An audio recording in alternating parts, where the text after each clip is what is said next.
Hey everyone, Danny and Nick here, and we're coming at you with the Fuel Hunt video series, going over the arm saddle position in this one, but be sure to check out the De La Riva course if they lead lower body, and guard retention to keep yourself safe everywhere else. So, the last video we learned a little bit more defensive, how to enter into the position when they're outside of the danger zone. However, in this situation, we're gonna connect with the No Gi Lasso position. This is a position kind of created and made popular by our coach, Mikey Musumeci. And I'm gonna go 2 hands on the wrist, I'm gonna go my hook underneath, and I'm gonna drop in onto this side so that my foot is framing underneath my opponent's chest in this way, okay? So I have a frame, I have hooks, life is pretty chill here, staying safe, and I have a frame on the far shoulder as well.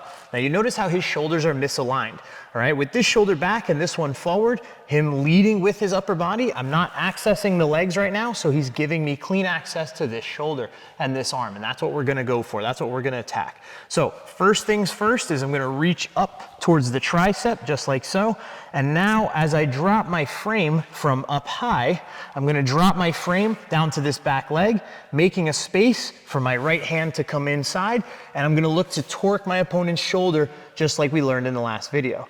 This foot is gonna come down, keeping that posture broken, just like Nick taught us before, and my foot is able to place a frame on my opponent's hip in case he tries to flop. If I don't frame, he might flop and be able to start circling north-south. So if I place a quick frame in case he tries to flop, that should help quite a bit. And now I can insert my hook all the way through.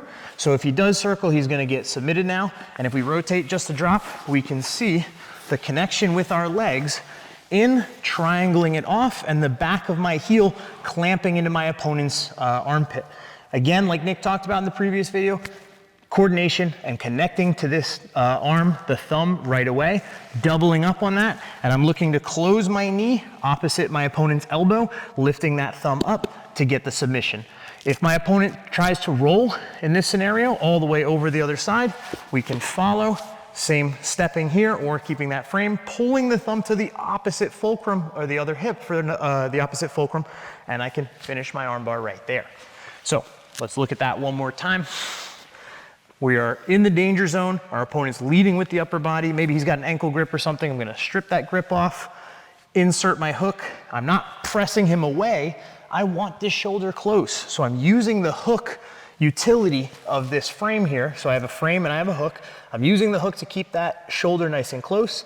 My top hand connects to the tricep. My bottom hand is gonna go underneath at the same point that my foot frames. Sometimes you might go to the hip, but for right now, we're going here.